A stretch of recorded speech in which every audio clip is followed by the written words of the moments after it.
Irmãos, estamos aqui hoje para celebrar a Páscoa, uma época muito importante para todos os cristãos. E o top 10 dessa semana vai ser sobre a Páscoa, sobre todo o significado e filosofia que ela tem.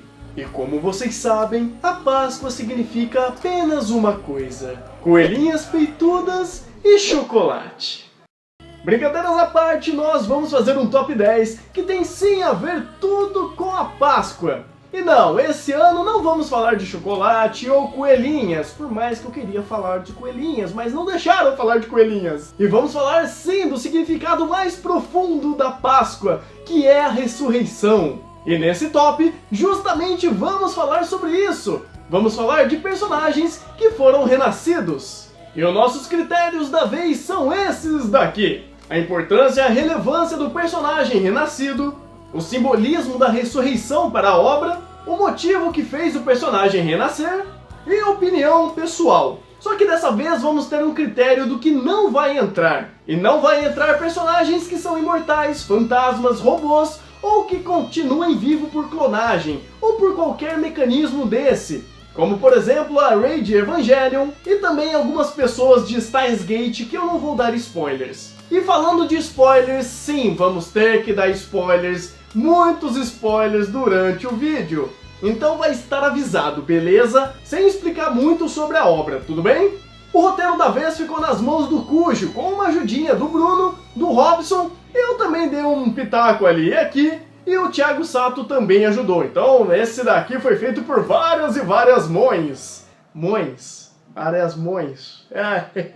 Então esses são os critérios e vamos lá. Ok, 3, 2, 1, let's jam.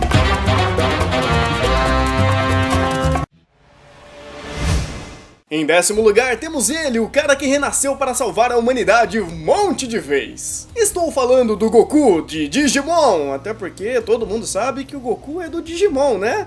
O Goku dispensa apresentações, né? Eu acho que todo mundo conhece ele. Mas o que vocês podem questionar é que raios ele está fazendo em 10º lugar? Existe até memes na internet comparando ele a Jesus. Então, o problema não é ele, mas sim o modo que a ressurreição acontece em Dragon Ball. As esferas do dragão são algo completamente recorrentes na obra e são usadas uma porrada de vezes para renascer todo mundo. É sério, quase todo mundo de Dragon Ball pelo menos já foi renascido uma vez na vida. E isso torna o fator renascimento algo meio normal por aqui, caindo em algo muito próximo dos critérios que demos para os personagens imortais ou que têm acesso ou modos fáceis de ser renascidos. E exatamente por esse motivo que o Goku fica em 10º lugar, beleza? Porque sim, eu sei, ele voltou um monte de vezes para salvar a Terra, mas segundo nossos critérios não vamos considerar tanto, beleza? Então sim, Goku fica em 10º lugar. Em 9º lugar temos um caso completamente à parte, porque é uma das poucas vezes que a gente tem que levar o mangá em consideração. Geralmente a gente não fala muito sobre mangás aqui no top, vocês sabem, né? Acontece o seguinte, existe o mangá Garei, que tem a ressurreição da Isayama Yomi durante o seu enredo. Mas o anime de Garei Zero, que vem antes de Garei, é que explica o que exatamente aconteceu com ela, e que ponto exatamente a Yomi morre e é ressuscitada. Basicamente, o super vilão da série faz com que a Yomi seja acusada de um crime que ela não cometeu, e ela não pôde se defender porque foi hospitalizada logo depois. Aí o dito Cujo, e não é o Cujo do roteiro, aparece pra ela e oferece a chance dela descontar em todos os desgraçados que saíram culpando ela sem perguntar a ninguém. E daí, meu amigo, é chuva de groselha pra tudo quanto é lado. E no decorrer da história, talvez a Yomi fique viva ou não, né? Afinal, ela tem a sua namoradinha, ou melhor amiga, não sei, que é a Kagura. Bem, e por final das contas, a Yomi acaba morrendo. Ou não sei, quem sabe, isso eu vou deixar no ar pra vocês descobrirem. Mas sim, ela renasce uma vez sim. E um dos motivos para ela querer continuar viva também é por causa da sua amiga, barra peguete, barra namorada, barra colação de, bem... enfim, a Kagura, né? Porque se vocês conhecem Garei Zero, sabe que o negócio é meio intenso aqui, né? Mas exatamente ela é um dos motivadores da Yomi continuar viva. E eu queria forçar uma piada de incesto com essas duas, porque elas são muito amigas, muito irmãs E não deixaram fazer isso, então eu vou deixá-las em 9º lugar mesmo. Aí você pega o 9, vira 6, e, meu Deus, o que eu tô falando, velho? Vamos pro próximo, cara, vamos pro próximo. Em 8º lugar, o cara que simplesmente jogou a merda no ventilador no anime de Guilty Crown e jogou todos os personagens pra viver um verdadeiro inferno. Estou falando do Tsugami Guy. E diga-se de passagem, um nome bem sugestivo, né? Bem, enfim, o Guy tem uma quedinha pela irmã perdida do Shu, a Mana, que é completamente paranoica e perdidona das ideias e destrói metade do Japão com um vírus assassino vindo do espaço. Olha que casal lindo, eles realmente se merecem. E no meio tempo entre tudo isso, é o começo da nossa história. Temos um Japão oprimido por causa do vírus e o Guy liderando a resistência contra o governo, para defender as suas verdadeiras intenções e correr atrás da sua amada. Quando ele finalmente consegue, tudo que podia dar errado, dá mais errado ainda. E ele acaba sendo espetado por cristais. Ok, o problema acabou aqui, né? Não acabou. Alguns episódios depois, o Guy é revivido e corta o braço super poderoso do Shu fora, o braço que ele usava para bater nas pessoas, o braço direito, né? Aparecendo com uma baita pinta de vilão e mostrando pro moleque que o sofrimento dele ainda tá longe de acabar. Resumindo, o Guy volta do além para fazer a vida do Shu um verdadeiro inferno. Com isso, além do Guy ficar em 8º lugar, ele é o verdadeiro Jesus das avessas, porque de vez de renascer para salvar geral, ele renasce para espalhar os caos e a destruição tudo. Ok. Em 7º lugar, o que fazer quando um espírito boladão renasce no corpo de uma garota? Peraí, eu acho que eu tô lendo o roteiro do Top de Traps. Ei, seus roteiristas, vocês estão me trollando, né? Vocês estão fazendo Ctrl-C, Ctrl-V aí, eu tô só de olho, hein? Vou espalhar uns Spitman aí pra vocês, hein? Mas enfim, em 7º lugar, temos Tsuchimikado Natsumi, de Tokyo Ravens, e que já está de saco cheio de tanto morrer e reencarnar. Para quem não lembra, no início do anime, todo mundo acha que a Natsumi é a reencarnação do super poderoso Yakuo. Mas assim que todo mundo descobre que ela é uma menina, que no caso ela não podia ser uma menina para receber o espírito do cara, eles percebem que tem coisa errada aí, e então descobrem que na verdade era o Harutora. Meio confuso isso, mas vai piorar, relaxa. Aí todo mundo que estava atrás desse espírito super poderoso do Yakuo decidem caçar o Harutora tudo de uma vez e o negócio fica louco, entregando para ele um poder enorme que ele não consegue controlar. E sobra para Natsumi se sacrificar para que o poder não acabe caindo em mãos erradas. E claro que o Harutora não gostou de nada disso e não esperou nem um minuto pra reviver a garota. E o pior é que o trabalho acabou não funcionando direito, e o anime também já não fez questão nenhuma de explicar essa bagunça toda. Mas resumindo tudo, a Natsumi tá vivona da Silva. Detalhe que já tinham tentado renascer uma pessoa na série, só que não deu certo, porque não era o protagonista, né? Então, se você tá tentando reviver alguém que não é o protagonista, é de lei, não vai dar certo. Inclusive a Natsumi já tinha morrido no começo do anime, então ela meio que renasceu 2 vezes. E por isso, a nossa querida Natsumi fica em 7º lugar e 10 pontos para Corvinal.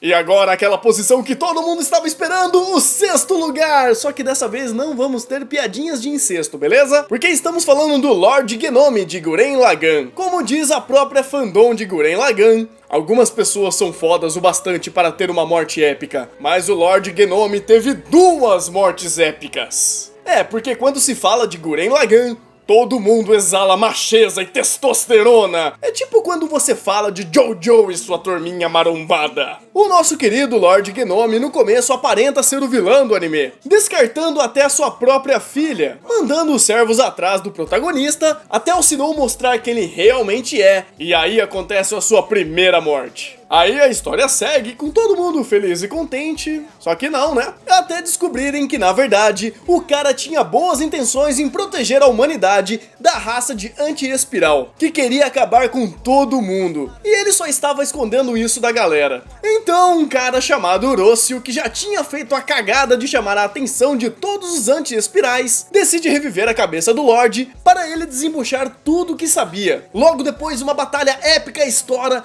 com robôs gigantes usando galáxias como shurikens, e estão prestes a tomar um ataque de energia super poderoso, e aí o Lord Gnome entra no meio dessa treta toda e toma um ataque por um mecha do tamanho de um universo. Absorve energia, recupera o seu corpo e o seu robô, e logo em seguida se sacrifica e deixa o Tengen Toppa Gurren Lagann ainda mais poderoso. Basicamente, essa cena de ação não fez nenhum sentido para a física, não é mesmo? Porque ele reviveu por um instante para dar o gás final pra galera acabar com o vilão. E pela ressurreição mais épica e máscula da animação japonesa, Lord Gnome fica em 6º lugar.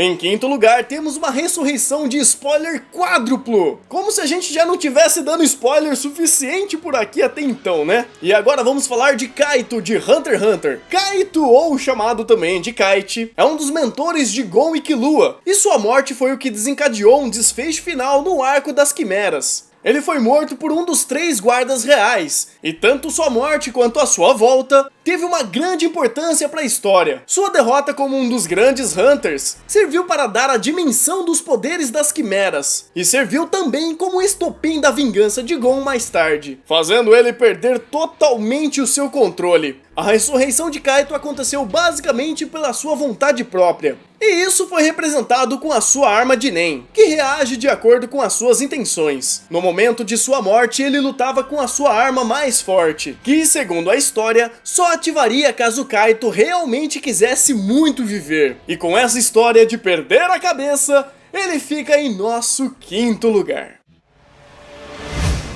Em 4º lugar, um cara que tem um irmão tão incompetente que precisa levantar da tumba para resolver o problema dos outros. Uchiha Itachi de Naruto. Ele, assim como mais da metade do elenco que tinha morrido até então, foram renascidos pelo Edo Tensei feito pelo Kabuto, para ter o seu exército imortal dos fillers. Tudo bem, não durou mais do que o Tsukuyomi dos fillers, mas durou bastante os fillers por aqui, né? O Itachi foi um dos únicos que conseguiu se libertar dos efeitos de controle mental, e como uma pessoa sensata, foi desfazer a merda toda que o Kabuto tinha feito. Seu renascimento foi algo vital para acabar com o Edo Tensei e quebrar no meio a guerra. E ainda por cima dar mais um tapa na cara do Sasuke, né? Pra ver se esse moleque entra nos eixos de novo, pelo amor de Deus. O Itachi sim deu uma de Jesus por ter renascido para salvar a bagaça toda mais uma vez. E por isso ele fica em nosso 4º lugar.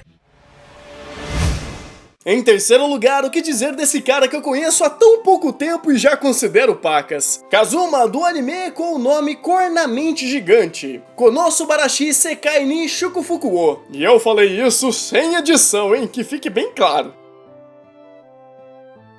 Shukufukuo. Ou conhecido simplesmente como Konosuba. Ele é um protagonista aparentemente estereotipado, que acaba morrendo de uma maneira ridícula e recebe as graças de uma deusa que dá 2 opções para ele: reencarnar na Terra ou ir para um outro mundo enfrentar o Rei Demônio. Claro que ele escolhe ir para o outro mundo e de quebra leva essa deusa que é virada no Jiraiya para ajudar ele, ou atrapalhar, né? E não feliz de ser renascido uma vez, ele acaba renascendo 2 vezes, porque no meio de sua jornada ele é decapitado e a Aqua, que é a deusa virada no Jiraiya, acaba tendo que renascer ele de novo. Ok, o fator renascimento aqui também é algo um pouquinho recorrente, mas o fato é que ele morreu no mundo real para cair no mundo de fantasia, e essa primeira ressurreição que foi um fator extremamente inesperado. Inesperado também foi o modo que ele morreu, porque foi ridiculamente ridículo. E por isso Kazuma fica em nosso 3º lugar.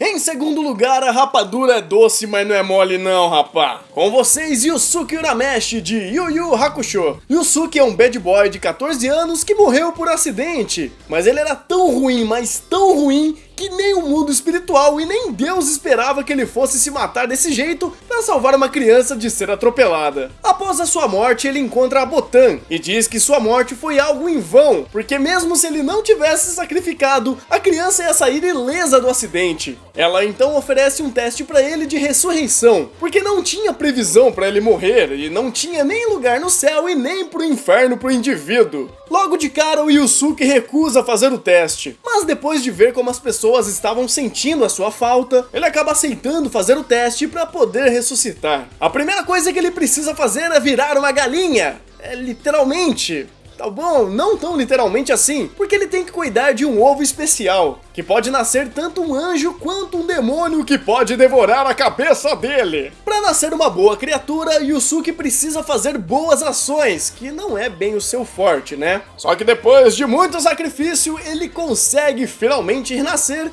e dar continuidade à história de Yu Yu Hakusho. Só que mesmo sendo renascido, agora ele se tornou um detetive espiritual. E tem uma série de trabalhos que precisam ser feitos. O renascimento do Yusuke acaba pegando o segundo lugar justamente por ser algo próximo de uma redenção, vamos dizer assim. Onde ele teve uma espécie de segunda chance para se tornar uma pessoa melhor. E por isso, um dos personagens que tem a dublagem mais ruê BR da vida fica em nosso segundo lugar. Porque você é grande não é dois não, e eu sou pequeno mas não sou meio. É isso aí.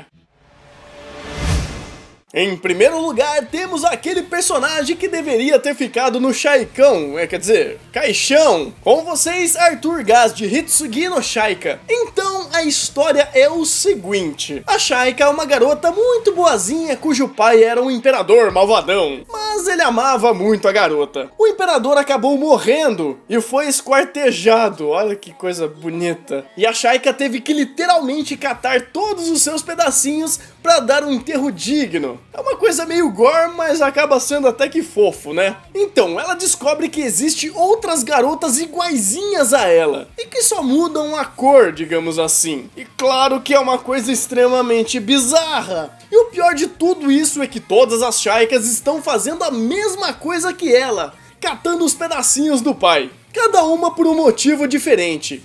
Aí você se pergunta, deve ter algum objetivo por trás disso tudo, certo? Não é só pra fazer um enterro digno. E não é que é isso mesmo, todas estão caçando esses pedacinhos pra poder renascer o velho. E acaba que todas essas Shaikas são partes de um plano maligno do mal, feito pelo Arthur Gaz. E assim que todas elas juntarem os pedacinhos do dragão, ou a esfera do Arthur, vocês entenderam? Ele ia usar uma magia super trevosa para voltar à vida mais forte que antigamente. Eita paizinho show, né? E já que a gente tá falando de renascimento, sim, o velho consegue voltar à vida. Mas depois do que acontece, aí fica pra vocês descobrirem. Tá, a gente tá falando de Páscoa e tem um velho maligno tentando retornar à vida para ficar mais poderoso e dominar o mundo. É isso mesmo? É exatamente isso, porque o conceito de renascimento nesse contexto aqui é algo muito peculiar e extremamente importante para a história. Afinal, toda a história está envolvida nesse conceito de renascimento. E a forma que isso é trabalhada aqui é muito interessante. E por isso o Arthur deu um gás e ficou em nosso primeiro lugar dos personagens que foram revividos no mundo dos animes. Então, mestres, eu quero desejar a vocês uma excelente Páscoa, com muito chocolate, com muitas coelhinhas e com muito renascimento. Não fez o menor sentido tudo isso, mas é isso aí. Espero que vocês tenham gostado desse humilde especial de Páscoa, que não teve tanto conceito de Páscoa assim, mas a gente está falando de renascimento, então tá aí. Todos os personagens renasceram de alguma forma, então não reclamem, né? E se você lembra de algum personagem que não apareceu aqui no top, deixa nos comentários. E se você quer renascer o espírito dos animes pelo mundo, não deixem de dar o seu joinha e compartilhar pra todo mundo. Se você é novo por aqui, não perca nenhum vídeo no canal clicando em se inscrever-se. É aqui embaixo, ó, tem um botãozinho aqui, você vai lá e clica. Confiram também os nossos outros vídeos e aproveite a sua Páscoa também conferindo os outros vídeos aqui no canal. Só que não passem a Páscoa inteira vendo o vídeo, ok? Fica com a família, fica com os amigos, fica no mundo 3D, porque o mundo 3D também é bom, né? E eu já tô falando demais aqui, eu vou indo nessa, minha gente. Bom anime e até o próximo vídeo!